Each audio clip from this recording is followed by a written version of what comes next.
मिल्कीपुर उपचुनाव से पहले समाजवादी पार्टी ने चुनाव आयोग से कर दी बड़ी मांग। बीजेपी की बढ़ गई टेंशन। जी हां, मिल्कीपुर में 5 फरवरी को मतदान होना है और 8 फरवरी को नतीजे आएंगे।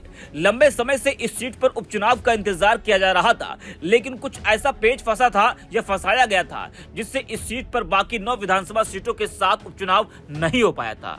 आपको बता दें कि चुनाव आयोग ने जैसे ही उपचुनाव की तारीख का ऐलान किया तो सभी दलों ने अपनी तैयारियां तेज कर दी। हालांकि इस सीट पर चुनाव लड़ने के लिए अधिक दल तो नहीं है, लेकिन जितने भी दल हैं सभी अपना गुड़ाभाग सेट करने में लग गए हैं।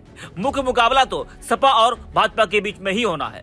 वहीं आपको बता दें कि समाजवादी पार्टी ने मिल्कीपुर उपचुनाव से पहले चुनाव आयोग को एक ज्ञापन दिया है, जिसमें कई मांगे की गई हैं।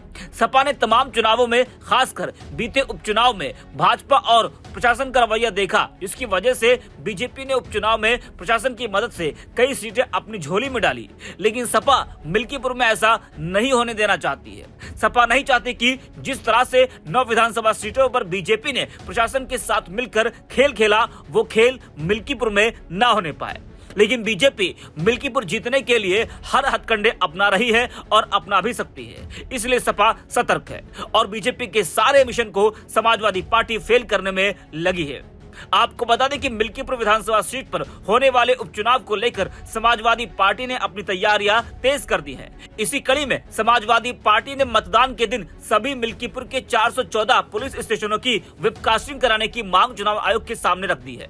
पार्टी ने चुनाव आयोग को ज्ञापन सौंपते हुए कहा कि वेबकास्टिंग का लिंक सभी प्रत्याशियों और मान्यता प्राप्त राजनीतिक दलों को मुहैया कराया जाए, जिससे मतदान के दिन पोलिंग स्टेशन पर होने वाली घटनाओं और गड़बड़ियों की जानकारी प्रत्याशियों और दलों को मिल सके।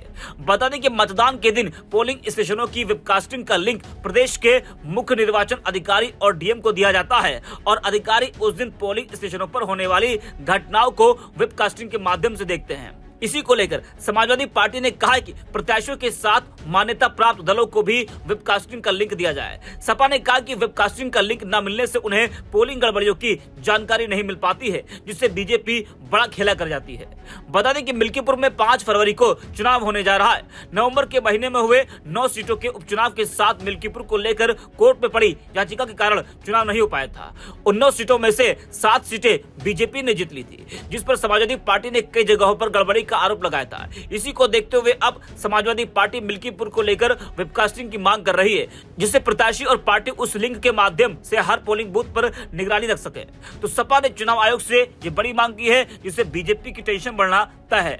आपको बता दें कि अयोध्या की मिल्कीपुर विधानसभा सीट पर साल 2022 के विधानसभा चुनाव में सपा के अवधेश प्रसाद ने जीत दर्ज की थी, लेकिन बीते साल लोकसभा चुनाव में समाजवादी पार्टी ने फैजाबाद लोकसभा सीट से अवधेश प्रसाद को उम्मीदवार बनाया और इस सीट पर अवधेश प्रसाद ने जीत हासिल की। इसके बाद यह सीट खाली हो गई थी, जिस पर अब उपचुनाव होने जा रहा है। 5 फरवरी को मतदान होगा और 8 फरवरी को नतीजे सामने आएंगे।